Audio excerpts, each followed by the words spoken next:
શંખના અવાજનું પણ એક મોટું મહત્વ આપણા હિન્દુ ધર્મમાં રહેલું છે. નમસ્કાર દર્શક મિત્રો, ખબર છે .com હું માલવિકા આપનું સ્વાગત કરું છું. મિત્રો, આજે આપણે વાત કરીશું શંખ વિશે.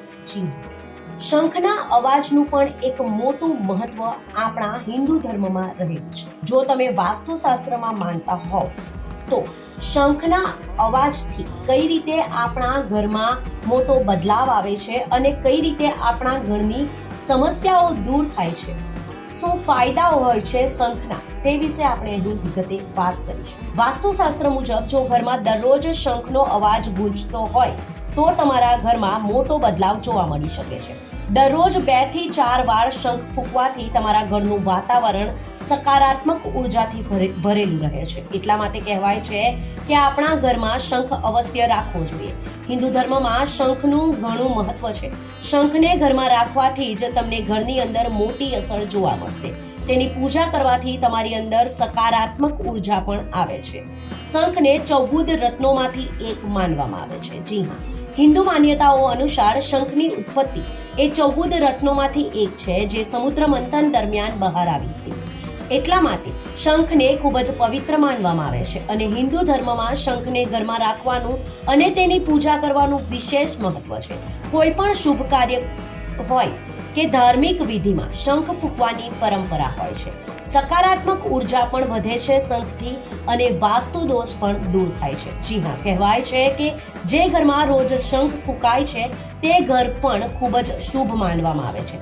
શંખના અવાજમાંથી ઓમકારનો અવાજ આવે છે, જેના કારણે વાતાવરણ સકારાત્મક ઉર્જાથી ભરેલું રહે છે.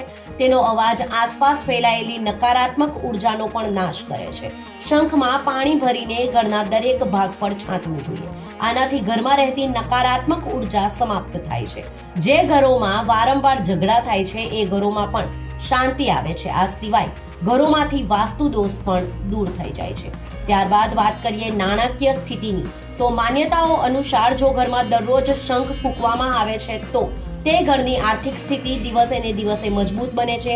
પૌરાણિક કથાઓ અનુસાર શંખ અને દેવી લક્ષ્મીની ઉત્પત્તિ સમુદ્ર મંથનથી થઈ હતી, જેના કારણે શંખ અને માતા લક્ષ્મી ભાઈ બહેનના સંબંધમાં છે. આ સિવાય ભગવાન વિષ્ણુને શંખ ખૂબ જ પ્રિય હતો, જે હંમેશા તેમના હાથમાં રહે છે.